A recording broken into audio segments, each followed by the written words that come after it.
Des ouvriers portugais se plaignent de ne pas avoir touché leur paye. Ça se passe sur le chantier de l'université d'architecture à Clermont-Ferrand. Francisco, 44 ans, est électricien. Il travaille pour un sous-traitant basé à Lyon et il attend toujours sa paye, Claudia Hamon. Ce n'est pas le premier chantier de Francisco en France, mais depuis quelques années, il multiplie les déboires. On travaille selon la loi du Portugal. Et ça intéresse le patron ici en France. Donc on accepte tout, on travaille 60 heures par semaine pour gagner au final 1500 €.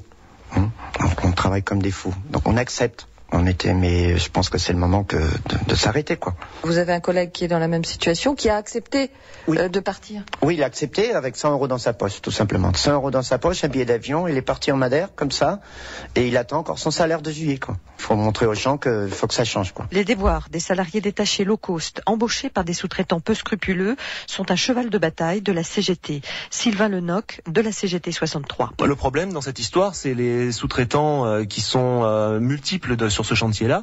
Je ne sais même pas si le ministère de la Culture a connaissance de ce sous-traitant-là, vu que les sous-traitants officiels sont la SNEF et Léon Gross. Les patrons de Francisco ont-ils touché l'argent, n'ont-ils pas touché l'argent? On ne sait pas, on n'est pas en mesure de savoir. Je suis sûr que le ministère de la Culture n'est pas en mesure de le savoir non plus. Tant qu'il y aura de la sous-traitance aveugle au plus bas prix pour essayer d'avoir des chantiers le moins cher possible, on sera toujours dans cette situation qu'un salarié isolé se retrouve face à un patron malveillant, pour pas dire voyou. Dans tous les cas, dès la moindre défaillance, il ne faut pas hésiter à contacter l'inspection du travail. Alertés par la CGT, l'inspection du travail et la préfecture se sont emparés du dossier de Francisco.